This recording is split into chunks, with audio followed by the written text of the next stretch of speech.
तो good morning everyone. तो first year और सेकेंड ईयर क्लास आज हम आपको गज संकलन काफ़ी दिनों के बाद पढ़ाने जा रहे हैं। तो सारे बच्चे हमने 5 जून को पढ़ाया था, वह एक तुर्की घोड़े पर सवार हो गया। पाठ जो है आपका अभी चल रहा है दासी जयशंकर प्रसाद का, क्योंकि चैप्टर बड़ा, मैंने पहले ही बोला था कि चैप्टर बड़ा है, इसलिए हम थोड़ा थोड़ा पैराग्राफ पढ़ाएंगे, है ना। तो दोनों ओर जवा जवाहरात जवाहरात जरी, दोनों ओर जवाहरात जरी कपड़ों, बर्तन तथा सुगंधित द्रव्यों की सजी हुई दुकानों से देश विदेश के व्यापारियों की भीड़, और बीच बीच में एक घोड़े के रथों से बनारस की पत्थरों से बनी हुई चौड़ी गलियां अपने ढंग की निराली दिखती थीं। ये वहाँ का दृश्य बनारस का है। विचारों से घिरा हुआ नगर का प्रधान भाग त्रिलोचन से लेकर राजघाट तक विस्तृत था।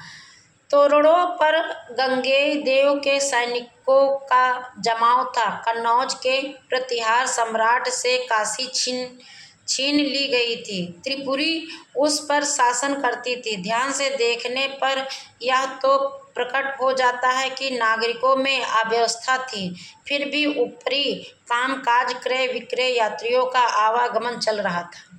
देखने से लगता था कि जो है नागरिकों के बीच व्यवस्था जो है अस्त व्यस्त है, लेकिन आवागमन और कार्यकाल वैसे ही चल रहा था। फिरोजा कम ख्वाब देख रही थी और नियालित कीन मणि मुक्ताओं की ढेरी से अपने लिए अच्छे अच्छे नग चुन रहा था। पास ही दोनों दुकानें थी। बलराज बीच में ही खड़ा था, अन्यमनस्क। फिरोजा ने कई थान छांट लिए थे। उसने कहा, बलराज देखो तो इन्हें तुम कैसा समझते हो? हाँ ना अच्छे, मतलब कह रहे देखो अच्छे हैं कि नहीं। उधर से नियालतगीन ने पूछा, कपड़े देख चुकी हो तो इधर आओ, इन्हें भी देख लो। फिरोजा उधर जाने लगी थी कि दुकानदार ने कहा, लेना न देना, झूठ मूठ तंग करना, कभी देखा तो नहीं। मतलब जो वो था दुकानदार, वो लेने वेने कुछ नहीं, खाली चले आते हैं लोग, ऐसा बोला। कंगालों की तरह जैसे आंखों से देखकर ही खा जाएगी। फिरोजा घूमकर खड़ी हो गई। उसने पूछा, क्या बकते हो? जा जा तुर्किस्तान के जंगलों में भेड़ चरा, इन कपड़ों का लेना तेरा काम नहीं, ऐसा दुकानदार ने कहा। सटी हुई दुकानों में जौहरी अभी कुछ बोलना ही चाहता था कि बलराज ने कहा, आगे बलराज ने कहा, क्या कहा? चुप रह, नहीं तो जीभ खींच लूंगा, बलराज ने कहा। ओह, तुर्की गुलाम का दास तू भी? कहने लगा, तू तो तुर्की का गुलाम है, तुर्कियों का, और तू भी बोलने लगा।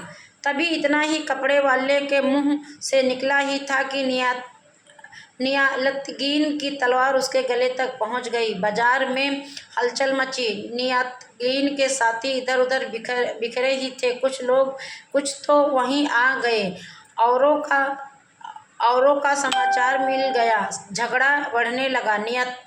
नियालतगीन को कुछ लोगों ने घेर लिया था, किंतु तुर्कों ने उसे छीन लेना चाहा। राजकीय सैनिक पहुंच गए।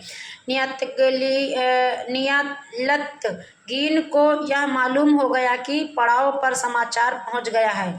उसने निर्भीकता से अपनी तलवार घुमाते हुए कहा, अच्छा होता कि झगड़ा यहीं तक रहता, नहीं तो हम लोग तुर्की हैं, बता देते तुमको। तुर्कों का आतंक उत्तरी भारत में फैल चुका था। क्षण भर के लिए सन्नाटा तो हुआ, परंतु वर्णिक के प्रतिरोध के लिए नागरिकों का रोष उबल रहा था। राजकीय सैनिकों का सहयोग मिलते ही युद्ध आरंभ हो गया। अब वह भी तुर्क आ पहुंचे थे। नियालतगीन हंसने लगा। उसने तुर्क में संकेत किया। बनारस का राजपथ तुर्कों की तलवार से पहली बार अलोकित हो उठा है। आदेश दे दिया। नियालतगीन ने के साथी संगठित हो गए थे। वे केवल युद्ध और आत्मरक्षा ही नहीं कर रहे थे, बहुमूल्य पदार्थों की लूट भी कर रहे थे। बलराज स्तब्ध था, वह जैसे एक स्वप्न देख रहा था। अकस्मात उसके कानों में एक परिचित स्वर सुनाई पड़ा। उसने घूमकर देखा, जौहरी के गले पर तलवार पड़ना ही चाहती थी और इरावती उन्हें छोड़ दो, ना मारो कहती हुई तलवार के सामने आ गई थी। इरावती कहने लगी कि रहने दो, मत मारो। बलराज ने कहा, ठहरो नियतलगीन। तो दूसरे ही क्षण नियतगीन की कलाई बलराज की मुट्ठी में थी। नियतगीन ने कहा, धोखेबाज काफिर, यह क्या? कई तुर्क पास आ गए। फिरोजा का भी मुख तमतमा गया। बलराज ने सबल होने पर भी बड़ी दीनता से कहा, फिरोजा, यही इरावती है। इरावती हंसने लगी। इरावती को पकड़कर उसने कहा, नियतगीन, बलराज को इसके साथ लेकर मैं चलती हूँ। तुम आना और इस जौहरी से तुम्हारा नुकसान ना हो तो ना मारो।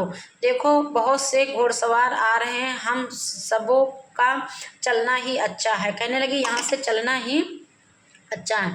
नियतगीन ने परिस्थिति एक क्षण में ही समझ ली। उसने जौहरी से पूछा, तुम्हारे घर में दूसरी ओर से बाहर जाया जा सकता है? हाँ, कांपे कंठ से उत्तर दिया। कहने लगा, हाँ, जाया जा सकता है। थैंक यू, धन्यवाद। आज के लिए बस इतना ही। अब मुझे लग रहा है कि ज़्यादा नहीं पेजेस बचे हुए हैं, बस 3 पेजेस बाकी के जो पैराग्राफ फिर हम पढ़ाएंगे अगले समय, अगले टर्न में, अगली डेट में। ओके, तो कंटिन्यू पढ़ते रहिए। जो समझ में ना आए तो कमेंट बॉक्स में कमेंट करिए। ठीक है, धन्यवाद स्टूडेंट।